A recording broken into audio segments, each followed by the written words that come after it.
আপনি কি একটি চক্ষু বন্ধ করে চিন্তা করেন না? দুনিয়া থেকে কত মানুষ চলে গেল, সবাইকেই কিন্তু দামি কাপড় খুলে সাদা কাফন দিয়ে পেঁচায়া এরপরে মাটির তৈরি কবরের মধ্যে রেখে আসা হয়। আবার বর্ষাকালে তো মানুষ মারা গেলে আরেক চিত্র দেখবেন, কবর খুঁড়িয়ার নিচ থেকে কি উঠে। আরে নরম বিছানা, দামি বিছানা ছাড়া ঘুম হইতো না, সেই কাদার মধ্যে পানির মধ্যেই কিন্তু ঘুমাইতে হবে। আর এই শীতকালে যদি আপনাকে কবরে দেওয়া হয়, এই মাটিতে যখন মানুষ রেখে আসবে, কবরটা বড় সাংঘাতিক জায়গা।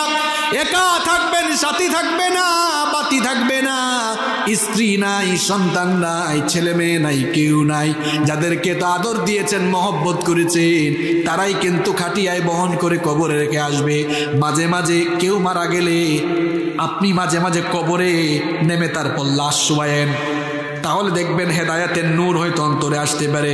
আমি বহু মানুষকে কবরে শুয়াইছি, আরে কবরে যখন রাখবেন কলিজাটা কিন্তু মুচুর দিয়ে উঠে।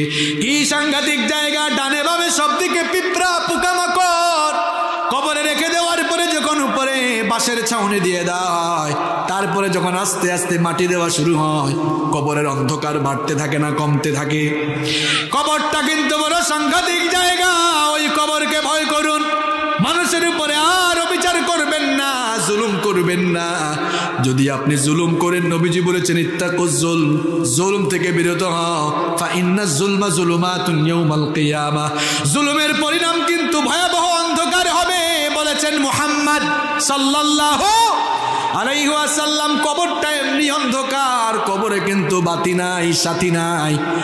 এই যে এখন রাতের বেলা যদি সবগুলো লাইট অপারেটর বন্ধ করে দেয়, এই জায়গাটাও কিন্তু অন্ধকার হয়ে যাবে। এই জায়গা কি আর অন্ধকার, কবর হলো তার চাইতে আরো বেশি অন্ধকার। ওই কবরে কোনো বাতি থাকবে না, সাথীও থাকবে না। আপনি যদি মানুষের উপর জুলুম করে যান, কবরটা কিন্তু আর অন্ধকার হয়ে যাবে, কবরটা জাহান্নামের গর্তে পরিণত হয়ে যাবে। মানুষের মধ্যে ন্যায় বিচার করে যান, দেখবেন আপনার এই ন্যায় বিচার, নেক আমল কবরে আলো হয়ে যাবে। কবরটাকে আপনার জন্য জান্নাতের বাগান বানিয়ে দিবেন কে? আসতে বলবেন না, আরেকটু জোরে বলেন কে?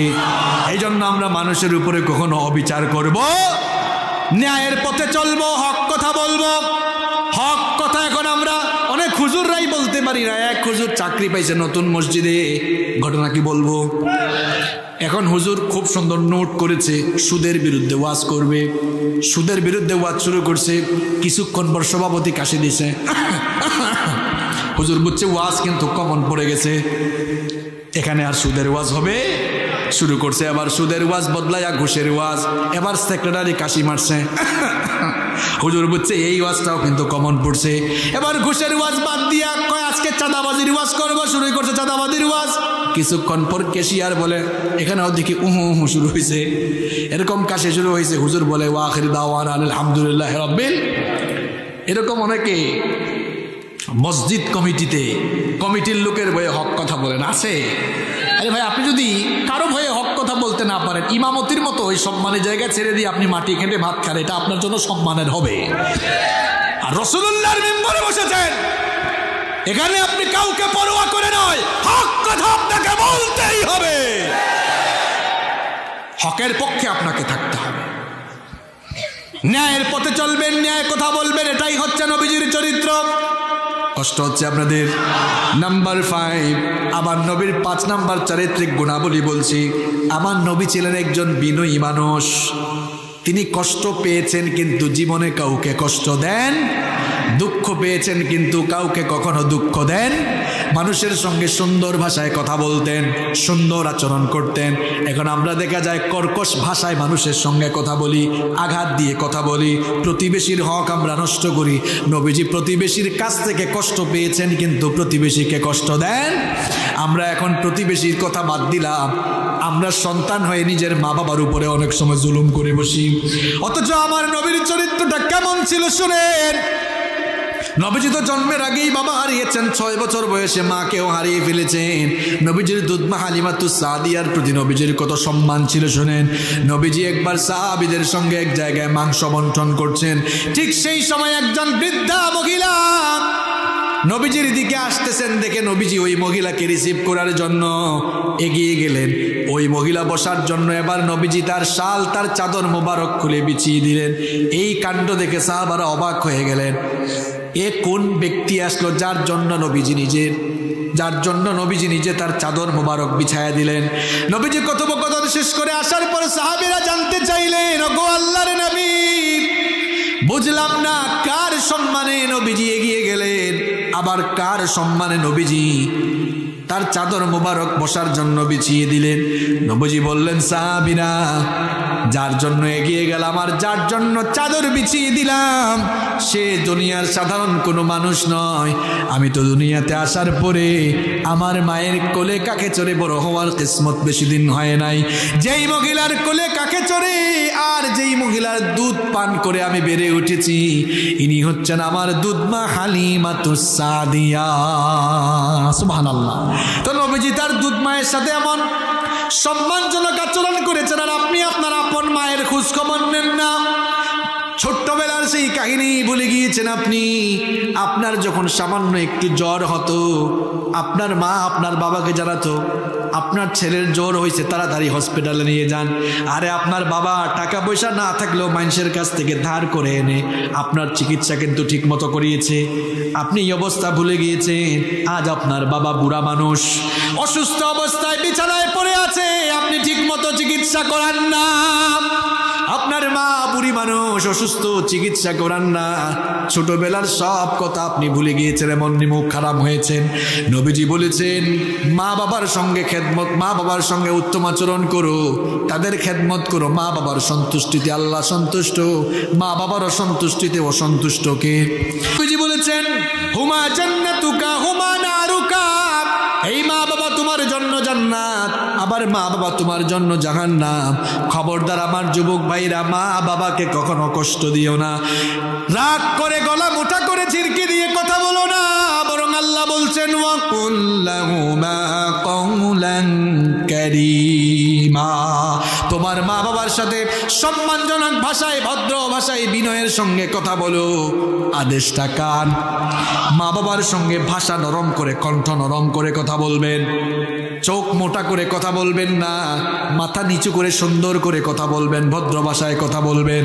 মা বাবার খেদমত করেন, রাতের বেলা বাবার মাথাটা টিপে দেন, বাবার মাথা টিপে টিপে তাকে ঘুম পাড়ান। এই বাবা এই মা কিন্তু ছোটবেলায় আপনার মাথায় হাত বোলায় বোলায় ঘুম পাড়িয়েছে। এখন বাবা বৃদ্ধ মানুষ, বুড়া মানুষ, হাত পাটা একটু টিপে দেন, মাথা টিপে দেন, ঘুম পাড়ান। মা বাবার কাপড় চোপড়গুলো মাঝে মাঝে ধুয়ে দেন, মাঝে মাঝে কেন পারলে রেগুলার ধুয়ে দেন। ছোটবেলা আপনার বাবা আর মায়ের কোলে আপনি কত প্রস্রাব পায়খানা করেছেন, কোনোদিন রাগ করছেন? তাই এখন আপনি মা বাবা বুড়া হয়ে গিয়েছেন, তাদের কাপড় ধুয়ে দেন। এই যে এখন বাজার থেকে আসতেছেন, শীতের দিনে বাজারে কমলা আছে, কমলা কিনে আনেন। কমলা কিনে এনে ছিলে ছিলে মা বাবার পাশে বসে আদর করে করে খাওয়ায় দেন। দেখবেন মা বাবা খুশি হয়ে যদি একটা মুচকি হাসি দেয়, রে ভাই, আল্লাহর আরশ আপনার উপর খুশি হয়ে যাবে। মা বাবার খেদমত করুন, মা বাবার খেদমত করুন। ঘরের ভেতরে জান্নাত রেখে অন্য জায়গায় জান্নাত তালাশে যাওয়া লাগবে না। নবীজি বলেছেন, তোমার মায়ের পায়ের তলায় আমি তোমার জন্য জান্নাত রেখেছি। সুবহানাল্লাহ। মা বাবা হলো, যুবক ভাইরা শুনো, মা বাবা হলো তোমার জন্য সবচেয়ে বড় পীর।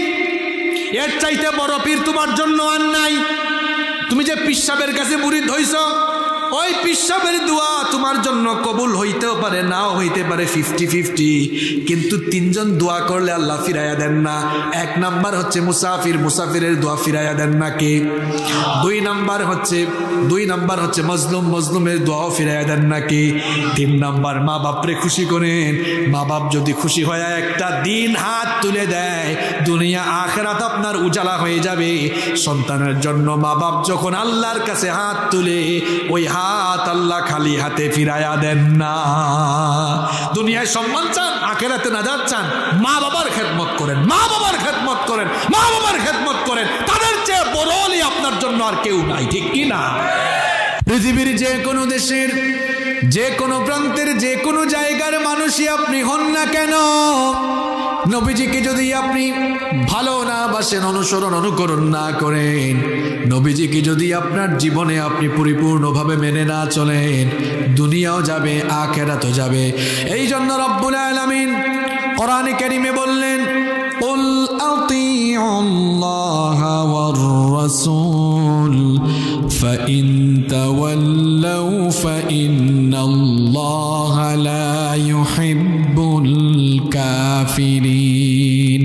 আল্লাহ তাআলা বললেন, ওগো নবী আপনি বলে দিন, দুনিয়ার মানুষদেরকে আপনি জানিয়ে দিন, তারা যেন আমি আল্লাহর আর আপনার আনুগত্য করে আমাকে এবং আপনাকে যেন মেনে চলে।